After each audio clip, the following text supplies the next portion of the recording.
Green plant kitchen ವೀಕ್ಷಕರಿಗೆಲ್ಲ ಪ್ರೀತಿಯ ಸ್ವಾಗತ.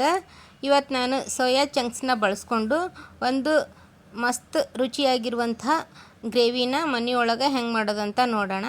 ನಾವು ರೆಸ್ಟೋರೆಂಟ್ಗೆ ಹೋಗಿ ಈ ಥರ ಸ್ಪೆಷಲ್ಲಾಗಿ ಏನಾದರೂ ತಿಂತೀವಿ, ಅದನ್ನು ಮನೆಯೊಳಗೆ ನಾವು ಭಾಳ ಸರಳವಾಗಿ ಮಾಡಿಕೊಂಡು ತಿನ್ಬೋದು.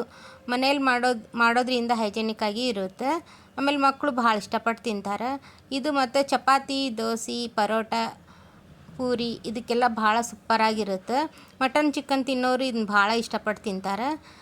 ಈಗ ಮೊದಲು ನಾನು ಸೋಯಾ ಚಂಕ್ಸ್ನ ಒಂದು 15 ನಿಮಿಷ ಸ್ವಲ್ಪ ತಣ್ಣೀರಲ್ಲೇ ನೆನೆಸ್ಕೊಂಡೀನಿ. ನಿಮಗಿನ್ನೂ ಭಾಳ ಜಲ್ದಿ ಬೇಕಂದ್ರೆ ಸ್ವಲ್ಪ ಬಿಸಿನೀರಲ್ಲಿ ನೆನೆಸ್ಕೋಬೇಕು. ಈ ಥರ ಮೆತ್ತಗಿರಬೇಕದು ನೆಂದರೆ. ಅಲ್ಲಿವರೆಗೂ ನಾವು ನೆನೆಸ್ಕೊಂಡು ಎಲ್ಲ ಅದರಲ್ಲಿರೋ ನೀರನ್ನು ಹಿಂಡಿ ತೊಗೊಂಬಿಡ್ಬೇಕು. ಎಲ್ಲ ನೀರು ಸಂಪೂರ್ಣವಾಗಿ ನಾವು ತೆಗಿಬೇಕಾಗುತ್ತೆ. ಈ ಥರ ಎಲ್ಲ ತೆಗೆದು ನಾವು ತೆಗೆದಿಟ್ಕೊಳ್ಳೋಣ. ಇವು 2-3 ಸೈಜಲ್ಲಿ ಬರ್ತಾವೆ. ನಿಮಗೆ ಯಾವ್ದು ಬೇಕೋ ಅದು ನೋಡಿ ಹಾಕ್ಕೊಳ್ರಿ. ಈಗ ಅದಕ್ಕೆ ಮಸಾಲೆ ಮಾಡ್ಕೊಳ್ಳೋಣ. ನಾನು 2 ಉಳ್ಳಾಗಡ್ಡಿನ ಉದ್ದುದ್ದಕ್ಕೆ ಹೆಚ್ಕೊಂಡು ಕೆಂಪಗಾಗೋವರೆಗೂ ಸ್ವಲ್ಪ ಹುರ್ಕೊಳಕತ್ತೀನಿ. ಇದಕ್ಕೇನು ಭಾಳ ನಾವು ಮಸಾಲೆ ಹಾಕೋ ಅವಶ್ಯಕತೆ ಇಲ್ಲ. ಭಾಳ ಸಿಂಪಲ್ಲಾಗಿ ಮಸಾಲೆ ಇರುತ್ತೆ, ಆಮೇಲೆ ಸೂಪರಾಗಿ ಟೇಸ್ಟ್ ಬರುತ್ತೆ. ಈಗ ನಾನು 2 ಟೊಮೊಟೊ ಹಾಕ್ಕೊಂಡೀನಿ. ನಾಟಿ ಟೊಮೊಟೊ ಆದರೆ 2 ಹಾಕ್ಕೊಳ್ರಿ, ಫಾರಮ್ ಟೊಮೊಟೊ ಆದರೆ ಸ್ವಲ್ಪ ಜಾಸ್ತಿ ಹಾಕ್ಕೊಳ್ರಿ. ಈಗ ಅದಕ್ಕೆ ಒಂದು 5-6 ಗೋಡಂಬಿನ ಹಾಕ್ಕೊಂಡೀನಿ. ಗೋಡಂಬಿ ಹಾಕೋದ್ರಿಂದ ಗ್ರೇವಿ ತಿಕ್ನೆಸ್ಸು ಬರುತ್ತೆ, ಆಮೇಲೆ ರುಚಿನೂ ಮಸ್ತ್ ಇರುತ್ತೆ. ಈಗ ಅವನ್ನೆಲ್ಲ ನಾವು ಮೆತ್ತಗಾಗೋವರೆಗೂ ಸ್ವಲ್ಪ ಹುರ್ಕೋಬೇಕು. ಹುರ್ಕೊಂಡು ಸ್ವಲ್ಪ ತಣ್ಣಗಾದ್ಮೇಲೆ ನಾವು ಮಿಕ್ಸಿಗೆ ಹಾಕ್ಕೋಬೇಕು. ನಾನು ಸ್ವಲ್ಪ ಬೇಗನೆ ಹಾಕ್ಕೊಂಡೀನಿ, ನೀವು ತಣ್ಣಗಾದ್ಮೇಲೆ ಬೇಕಾದರೂ ಹಾಕ್ಕೋಬೋದು. ಈಗ ಅದಕ್ಕೆ ಸ್ವಲ್ಪ ಕೊತ್ತಂಬರಿ ಮತ್ತು ನಾನು ನೆನೆಸಿಟ್ಟಿರುವಂಥ ಗಸಗಸೆ ಇದನ್ನು ಮಾತ್ರ ನೀವು ಹಾಕಲೇಬೇಕು. ಗಸಗಸೆ ಹಾಕಲಿಲ್ಲ ಅಂದರೆ ಅಷ್ಟು ಗ್ರೇವಿ ರುಚಿಯಾಗಿರಲ್ಲ. ಅದನ್ನು ಗಸಗಸೆ ಹಾಕೋದನ್ನು ಮಾತ್ರ ಮರಿಬೇಡ್ರಿ. ಈ ಥರ ನುಣ್ಣಗೆ ರುಬ್ಕೊಳ್ರಿ, ತರಿಯಾಗಿರಬಾರ್ದು. ಈಗ ನಾವು ಮಾಡೋದು ಹೆಂಗಂತ ನೋಡೋಣ. ಈಗ ಅದಕ್ಕೆ ಸ್ವಲ್ಪ ಎಣ್ಣೆ ಹಾಕ್ಕೊಳ್ಳೋಣ. ಎಣ್ಣೆ ಸ್ವಲ್ಪ ಜಾಸ್ತಿನೇ ಬೇಕಾಗುತ್ತೆ. ಅದಕ್ಕೆ 2 ಪಲಾವ್ ಎಲೆ, 2 ಏಲಕ್ಕಿ, ಒಂದು ಸ್ವಲ್ಪ ಚಕ್ಕೆ. ಇನ್ನು ಮಸಾಲೆ ಬೇಕನ್ನೋರು ಚಕ್ರ ಮಗ್ಗಿ ಅದೆಲ್ಲ ಹಾಕ್ಕೋಬೋದು. ಇಷ್ಟು ಮಸಾಲೆ ಆದರೂ ಸಾಕಾಗುತ್ತೆ. ಈಗ ಅದಕ್ಕೆ ಒಂದು ಉಳ್ಳಾಗಡ್ಡಿ ನಾನು ಸಣ್ಣಗೆ ಹೆಚ್ಚಿ ಹಾಕ್ಕೊಂಡೀನಿ.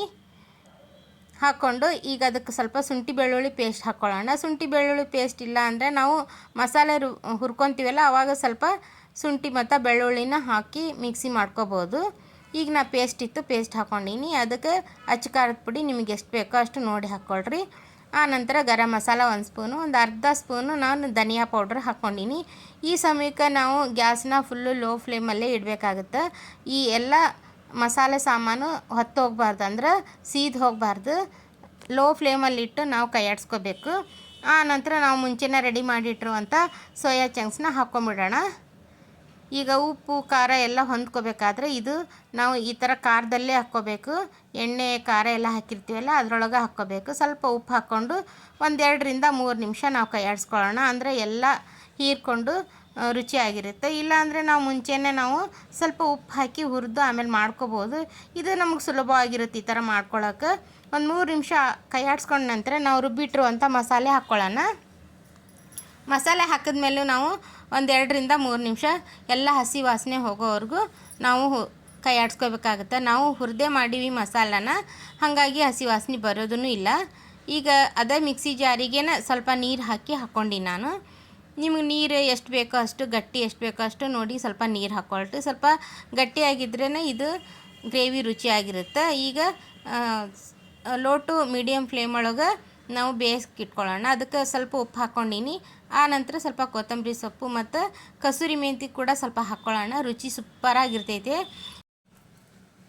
ಇದೆಲ್ಲ ಹಾಕಿದ ನಂತರ ಮತ್ತೆ ಸಣ್ಣ ಉರಿಯೊಳಗೆ 3-4 ನಿಮಿಷ ನಾವು ಕೈಯಾಡಿಸ್ಕೊಂಡು ಮುಚ್ಚಿಟ್ಕೊಂಡ್ಬಿಡೋಣ. ಅಂದರೆ ಅದು ನೀಟಾಗಿ ಬೇಯುತ್ತೆ. ಈಗ ಮತ್ತೆ ನೋಡಿರಿ, ಒಂದು 4 ನಿಮಿಷ ಆದ ನಂತರ ಎಲ್ಲನೂ ಚಲೋತ್ನಾಗ ಬೆಂದಾವು.